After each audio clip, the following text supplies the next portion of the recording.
superagente. ¿Cómo fue que conocieron esta historia creada por Santiago García y Luis Bustos y qué fue lo que más le atrajo de ella? Bueno, Pues de Santiago García y Luis Bustos somos fans desde hace tiempo porque, bueno, Santiago García es Premio Nacional del Cómic en España y tiene una trayectoria dilatada tanto como guionista de cómic como teórico del cómic, traductor también, es traductor de Spider-Man, por ejemplo, y tiene mucha presencia y mucho peso. Y Luis Bustos también tenía obra previa que nos gustaba mucho, pero el momento concreto de caer sobre García, te lo cuenta Carlos, que fue bien.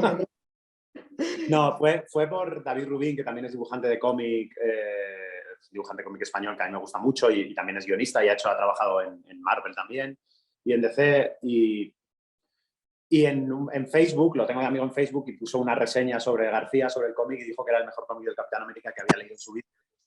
Y yo con esa reseña, claro, salí corriendo a la librería, lo compré los 2 volúmenes y me lo leí de tirón en una tarde y se los pasé a Sara y le dije que había que hacer algo con esto. No sabía qué era, pero sentía que contenía, por un lado, todo lo que nos gusta de Santiago y todo lo que nos gusta de Luis, tanto la parte visual como argumental. Luego, todo lo que nos gusta del cómic y de la literatura de género y del cine desde que somos pequeños, y era como una oportunidad, entre comillas, de cumplir muchos sueños a la vez con un solo proyecto. Entonces, Sara lo vio claro también, lo hablamos con nuestros jefes en Z Studios, que era la productora, les hablamos del cómic, compraron los derechos y a partir de ahí fue un viaje muy largo hasta hoy, que estamos, bueno, mañana se emite el último capítulo. Bueno, algo que me interesa mucho que al ser una serie que adapta una novela gráfica, me imagino que seguramente se enfrentaron con algunos desafíos al momento de escribir el guión. ¿Cuáles fueron, si me puede contar? Bueno, para empezar, la longitud, porque los cómics no son pequeños y aún así incluso los propios autores del cómic tuvieron que dejar fuera o abreviar determinadas cosas para no pasarse de páginas, determinados momentos de acción, por ejemplo, quedaron pues, elipsados en el cómic, pero sobre todo a la hora de crear un arco para los personajes e incluso hacer crecer algunos personajes que nos interesaban especialmente, como Winters, que tenía pues, una aparición más menor, y en la serie pues, el archienemigo y el archivillano y la fuerza física que se enfrenta con García. En esencia fue que, aparte de otros asuntos, digamos, más un poco diferentes, para empezar eso, la longitud, ¿no? En los 2 volúmenes del cómic había como mucho un capítulo de la serie, 2, si me apuras. Sí, en realidad el primer volumen del cómic es el primer episodio de la serie, entero, tal cual. Y ya está.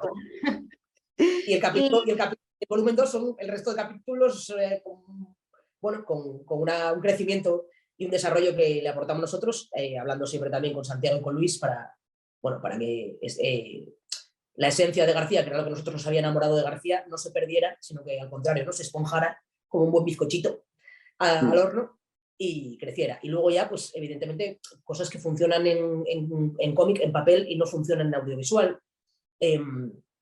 Eso ocurre todo el rato, ocurre también en el paso del guión a dirección, por así decir, ¿no? Cosas que en guión se antojaban necesarias e imprescindibles, de repente la cámara lo hace, lo aligera o le da profundidad. Entonces, bueno, en ese sentido ya teníamos cierta experiencia en adaptación, porque habíamos adaptado previamente una novela, El silencio del pantano, a cine, y un cómic, El vecino, también de Santiago García, Sí.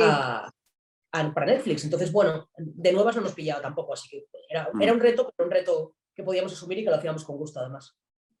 Bueno, algo que me quedó claro viendo la serie es que desde el primer momento García deja muy en claro que no es una parodia. ¿Cómo lograron alejarse de ese género y encontrar el tono adecuado que querían para la serie? Para nosotros fue lo más complicado, yo creo, encontrar el tono. Cuando HBO nos pidió, o sea, tuvimos la primera reunión con ellos, nos pidieron un documento de intenciones, que no era un documento al uso, no querían hablar de personajes, no querían hablar de tramas, no querían hablar de beats de acción, querían que les contáramos qué era la serie para nosotros, qué queríamos contar con esa serie y cómo la queríamos hacer. O sea, por qué nosotros éramos los que teníamos que hacer esa serie. Entonces hicimos un documento de intenciones en el que hablamos sobre todo, intentamos dejar claro el tono. No queríamos hacer fachas de bigotillo y camisa azul, no queríamos hacer rojos con rastas y fumando porros, no queríamos ser maniqueos, no queríamos hacer efectivamente una parodia, queríamos hacer sátira, queríamos contar una España en la que nos viéramos reconocidos y que tuviera unos problemas que son los problemas que tiene este país ahora mismo y los que tuvo también en el pasado, y queríamos ser honestos dentro de que queríamos contar la verdad haciendo género, que el género de alguna manera a veces hace que te distancies, hace que sientas como que estás más lejos de esa verdad, pero a nosotros nos apetecía que esa verdad estuviera dentro del género. Entonces, sí que lo tuvimos clarísimo desde el principio que lo más complicado iba a ser el tono. Y Sara y yo cuando escribimos hablamos muchísimo, muchísimo antes de escribir. Echamos muchísimo más tiempo hablando que escribiendo en realidad. Y hasta que no tuvimos clarísimo cuál era el tono, o sea, dónde estábamos y qué podía pasar, qué no, cuáles eran las líneas rojas, no empezamos a escribir en realidad. Claro, lo primordial. También algo que, bueno, una característica muy importante que tiene García es que es un héroe abiertamente franquista. ¿Fue complicado o incluso sentirlo un poco delicado escribir un guión teniendo como protagonista a este personaje? Todo el rato. Es un poco lo que dice Carlos también, ¿no? Cuando tenías, si tienes en mente referentes como el Capitán América lo tiene muy fácil, porque vaya, peleaba contra los nazis, que son los malos universales. Nadie discute que los nazis son los malos universales, y las 4 personas que lo discuten pues, no tienen derecho a hacerlo porque es delito de odio y falsamiento. En España no es así, como sabes. En España hay lo que ahora vienen llamándose nostálgicos de la dictadura, y para nosotros también era complicado pensar que no sé si el héroe, pero al menos el protagonista y con quien teníamos que ir y con quien Antonia tenía que ir durante 6 capítulos, era un tipo que encarnaba pues, los valores de una dictadura además que tras la guerra, que todavía para la guerra puedes encontrar cierta justificación, que no, pero podrías, para la posguerra no había ninguna, porque fue un periodo muy largo de represión y dictadura, de represión sobre gente mayormente inocente, dado que ya no estaban en guerra. Entonces sí era complicado y era delicado, pero también pasaba una cosa, que es que, ¿sabes estos anuncios que se dieron especialmente en los 80 y los 90 para disuadir a la juventud de que consumiera drogas, y que venían siendo, si fumas marihuana acabarás inyectándote en los ojos y morirás leproso? No servían de nada, porque la gente que consumía o que tenía amigos que consumía ya sabían que eso no era cierto, que no es real, que por fumar un porro de marihuana no vas a acabar inyectándote sida en los ojos, ¿vale? Otra cosa es que ese consumo de droga te lleve a otro, pero no es real el anuncio. Entonces, cuando el mensaje te está tomando por idiota, no surte efecto. Y para nosotros era importante que el mensaje también tuviera unos mimbres de verdad. Es decir, no podíamos presentar a García como un ogro come niños, malvado, un sádico que se dedicaba a destripar con sus manos desnudas a los sucios comunistas.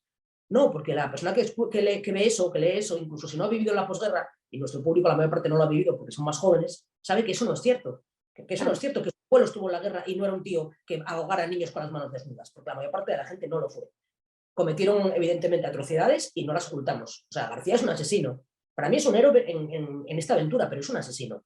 Claro. Que lo hacía envuelto en la bandera de España y por unos valores de nacionalismo, patriotismo, religión, incluso por buenos valores, por creer que la España que quería construir sería una España buena para todo el mundo, sin duda, pero es un asesino. Y eso no lo podíamos perder de vista en ningún momento, y Antonia no lo pierde de vista en ningún momento, sobre todo porque para ella este tipo es un asesino, pero su propio padre es un asesino, con ese mismo baremo. Y si está siendo justa al juzgar a García, tiene que ser justa al juzgar a su padre. Y lo mismo que Antonia dice, ha hecho cosas horribles, pero es mi padre, con lo cual todo lo que tengo que hacer ahora me duele mucho. Eso es algo que el espectador podía reconocer, porque sí. Hay muchísima gente en España que tuvo un abuelo en cada bando, o represaliados o represores en su casa, y eso tenía que sentirse real, y en ese sentido, pues eso, intentamos ser delicados, no blanquearlo, tampoco hacerlo paródico. Mucho trabajo. No nos sobró ni un día de los 7 años que hemos tardado. Ni un día. Trabajo, pero valía la pena, la verdad.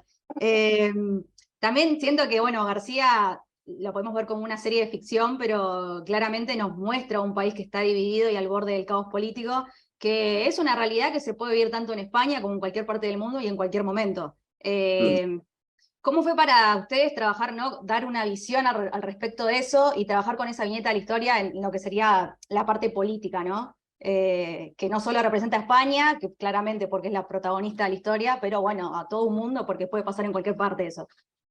Sí, de hecho ocurre, ¿no? O sea, lo que nos pasaba a medida que la escribíamos, y lo hemos hablado mucho, es que la realidad nos iba adelantando por la derecha todo el tiempo, porque pasaban cosas que nosotros estábamos escribiendo y era extrañísimo en realidad, porque cuando empezamos Vox no existía como partido, la ultraderecha en España no tenía la presencia que tiene ahora, y de pronto la tenía, y de pronto Vox se hace, las derechas en España se hace una fotografía en Colón y nosotros terminamos haciendo una escena en Colón con un mitin político de la derecha. O sea, fuimos adaptando el cómic también a una realidad que estaba cambiando y evolucionando hacia lugares terroríficos que nos daban muchísimo miedo a nosotros también. O sea, de pronto veíamos y lo hemos hablado también con Santiago y con Luis muchas veces, si de pronto cuando la serie termine y pase el tiempo, no se sentirá como algo naif respecto a cómo ha evolucionado el mundo después y cómo ha cambiado España.